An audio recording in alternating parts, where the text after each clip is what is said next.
Le ballon arrive sur le pied de Gundogan, qui te fait une frappe à la lucarne. Très beau tir, très beau but d'ailleurs. Pourquoi? Parce que c'est difficile de prendre une reprise de volée comme celle-là. La preuve, tu vois un DGA qui était surpris par l'action.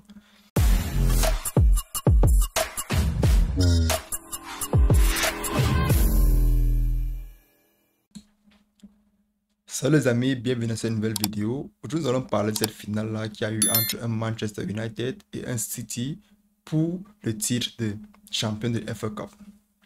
Déjà, il faut le dire ainsi, c'était la première fois de l'histoire où les deux équipes s'affrontaient. Tu vois, un Manchester United et un Manchester City qui aujourd'hui sont deux ennemis, si on peut le dire ainsi, en termes footballistiques dans le monde du football. Mais maintenant, tu as un City qui est arrivé avec une optique d'un 2 sur 3. 2 sur 3, pourquoi? Parce que elle a déjà gagné le championnat. Si elle gagne la coupe, ça fait 2. Et maintenant, City a encore un autre match contre l'Inter de Milan, c'est-à-dire la finale de la Champions League. Donc, ils essaient de faire une consécration, donc 3 titres cette année. Maintenant, du côté de Manchester, c'est une autre chose. C'est leur seul titre qu'ils essaient de prendre aujourd'hui. Donc, quand les deux équipes arrivent, c'est dans un tempo et une dynamique très différente. Quoi qu'il en soit, les deux équipes sont déterminées. Aucune pression de la part de Manchester qui n'a pas de match à venir, qui n'a pas eu de match dernièrement. Donc, les joueurs sont en forme, tout le monde est préparé pour ça mentalement et physiquement. Maintenant, du côté de City, c'est la même chose. Mais la seule pression qu'ils ont, c'est quoi? La finale de la Champions League. Mais quoi qu'il en soit, on connaît de City que même s'il y a pression, je pense que tous les joueurs du City aujourd'hui peuvent jouer au même poste et avoir le même rendement. Parce qu'aujourd'hui, tu vois comme au banc, il y a Mahrez, tu vois, il y a Alvarez au banc. Ça veut dire que tous les joueurs aujourd'hui sont tous en forme. Ils ont un potentiel, je parle bien sûr de City, et cette équipe B là qui peut être même l'équipe A. Mais maintenant, le match qui commence annonce d'autres couleurs. L'esprit des joueurs déjà est perturbé. Pourquoi? Parce que quand tu vois un Kevin De Bruyne qui part au duel avec un Varane, je sais pas, je pense bien que c'était Varane, le ballon arrive sur le pied de Gundogan, qui te fait une frappe à la lucarne. Très beau tir, très beau but d'ailleurs. Pourquoi? Parce que c'est difficile de prendre une reprise de volée comme celle-là. La preuve, tu vois un DGA qui était surpris par l'action. Ça veut dire que c'est un but qui est d'abord très compliqué à réaliser. Et aussi, le fait que ça arrive aux premières secondes du match. Déjà, il faut mettre en parenthèse que ce but-là passe le record de un Saha en 1996. Donc, ça veut dire que ça devient le but le plus rapide des FA Cup. Maintenant, quand tu as un match comme celui-là, où tu vois 1-0 au début du match, tu te dis que City va tuer Manchester United. Pourquoi? Parce qu'on connaît City cette année. City cette année-là qui est comme ce tsunami-là qui ravage toutes les équipes. Les preuves, il y en a tellement. Est-ce qu'on doit encore citer? Quoi qu'il en soit, mettons un peu le Real de Madrid à côté pour essayer de faire en sorte que tout le monde soit un peu dans la même clarification des choses. 4-0 contre le Real de Madrid, ça prouve à quel point on a un City qui est ancré, c'est-à-dire dans cette machine-là de destructrice. Maintenant, quand tu as 1-0 comme ça, tu vois les joueurs de Manchester qui ne veulent pas se laisser faire. Tu vois un Garnacho, un Sancho, autant pour moi, excusez-moi. Tu vois un Sancho, tu vois un Bruno Fernandes, tu vois un Casemiro, tu vois un Eriksen, qui se dit toujours que le score c'est 0-0, c'est-à-dire ils continuent toujours à performer comme il faut, agressivité, Ten Hag derrière pour les pousser. Ça prouve que Manchester est vraiment décidé à arracher ce titre-là. Et comme je l'ai dit tantôt ici plusieurs fois, quand tu te bats pour un objectif, même si ce que tu arrives à un moment donné, tu crois que c'est désespéré, le fait que tu te battes, il y a toujours une chance qui vient vers toi. Je parle bien sûr de ce penalty-là. Pourquoi? Parce que c'est une chance. Quand tu regardes ce penalty aujourd'hui, quand tu reviens en arrière, tu regardes le penalty qui n'a pas été sifflé contre Séville. Je parle bien sûr du match de Séville-Roma de l'Europa League. Tu vois une différence vraiment très flagrante. Parce que quand tu vois un arbitre comme l'arbitre qui a eu lors du match contre Séville et Roma, tu sens un arbitre qui a eu le temps d'expliquer que non, la main était décalée du corps, mais il voulait l'esquiver. Pourtant, aujourd'hui, tu as vu un Grealish qui saute avec Van Bissaka, la tête de Van Bissaka ne va même pas vers le goal. C'est-à-dire, quand Grealish touche le ballon par inadvertance, ce n'est même pas un ballon qui va perturber une action de but. Rien du tout. Mais quoi qu'il en soit, sur les papiers, je me souviens bien que quand tu essaies de mettre ton corps en opposition et tu mets ton corps un peu plus large pour essayer de couvrir l'espace, il y a potentiellement penalty, quoi qu'il en soit. Maintenant, ça touche la main de Grealish par inadvertance, mais pour moi, il n'y a pas penalty. Mais l'arbitre a décidé de partir regarder là-bas. C'est ça, ceux qui connaissent, nous on ne connaît pas. Qui sommes-nous? Nous sommes juste spectateurs. Mais quoi qu'il en soit, quand tu compares certaines actions avec certaines autres actions, tu te dis que tu vois le match, mais tu as les analyses qui sont vraiment très biaisées. Bref, quoi qu'il en soit, penalty ou pas penalty, les fans de Manchester ne vont pas se reposer là-dessus. Tout ce qu'ils veulent là, c'est le titre.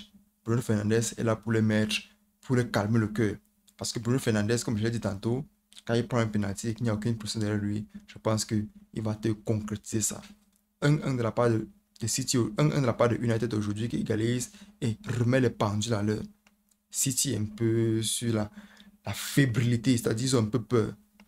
Maintenant, quand tu regardes le match qui suit, c'est un autre match. Je parle bien sûr de la 30e à la 49e minute de la première mi-temps, c'est un autre match. Pourquoi? Parce que tu as un Manchester City qui a un peu du recul. Et tu as un Manchester United qui a confiance. Qui a confiance. C'est de ça que je parlais tantôt. Quand tu mets la pression à City, il recule. Maintenant, quand tu reviens en deuxième mi-temps, les joueurs ont été bien débriefés dans les vestiaires, les joueurs ont été bien encouragés. Tu vois un Kevin De Bruyne, encore lui, qui te fait un corner. Je me souviens d'un but pareil contre Manchester United, encore DGA, lors de la demi-finale de l'UEFA Champions League, Bayern contre Manchester United. Tu vois un Ribéry qui te fait un centre, le ballon arrive flottant, tout le monde observe, tout le monde est photographe sur l'action-là. Sauf Ruben sait que c'est son ballon. Le gars se tord 45 degrés, te fait un plat du pied, reprise de volée. Très belle frappe, très compliquée. Sur son bon pied à ce moment-là.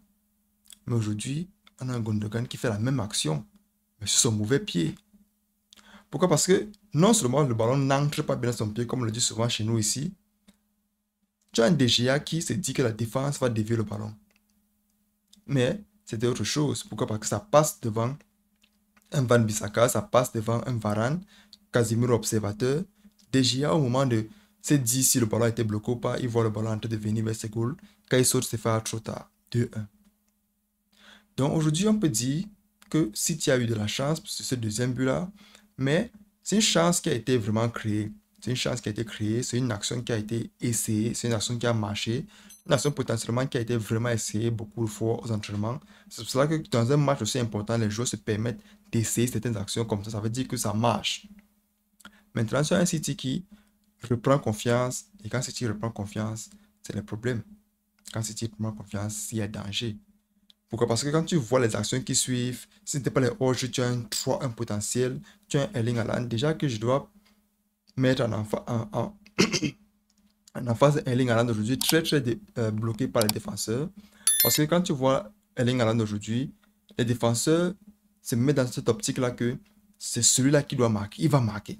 Et les milieux de terrain le cherchent. Tu as un Grealish qui le cherche, tu as un Kevin De Bruyne qui le cherche, tu as un Gundogan qui le cherche, tu as même un Foden quand il entre, il le cherche. Ça veut dire que quand tu bloques Erling Haaland, tu bloques un grand pourcentage de buts. Aujourd'hui, tu as vu Erling Haaland, malgré le fait qu'il soit bloqué, a toujours réussi à se faire des occasions. Même si c'était les actions de DGA pour les bloquer, tu sens quand même que Erling Haaland a toujours pesé dans cette défense-là. Maintenant, Manchester United n'a pas su concrétiser malgré les actions d'un Garnacho vraiment tout feu tout flamme. Pour moi, Garnacho, c'est ce joueur-là qui doit vraiment être mis en exergue au sein de Manchester United. Et aussi, pourquoi on ne fait pas jouer Elanga?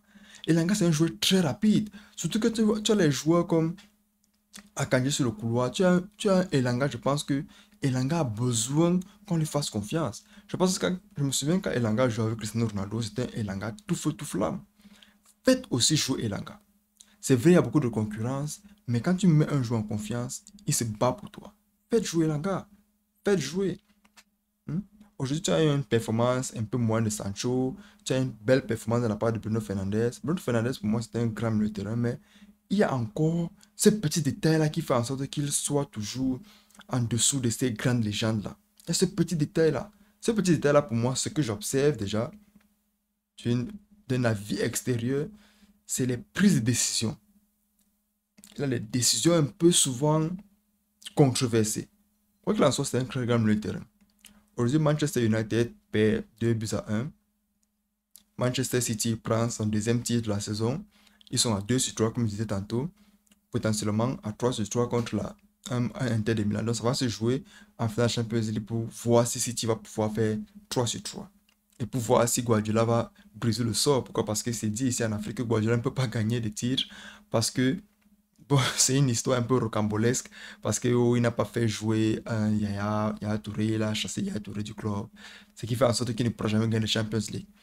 Très belle histoire d'ailleurs, pourquoi? Parce que ça nous fait un peu souvent rire. Quoi qu'il en soit, le football, ce n'est pas ça. Ce n'est pas ça. Aujourd'hui déjà, on a apprécié la finale, c'était un très beau match, un match qui était vraiment très attendu. On se revoit la prochaine fois les amis, c'était tout pour cette vidéo. J'espère que vous l'avez aimé. Si oui, n'oubliez pas de liker, commenter et partager, ça fait de la chaîne. On se revoit la prochaine fois, la paix sur vous. Ciao, ciao.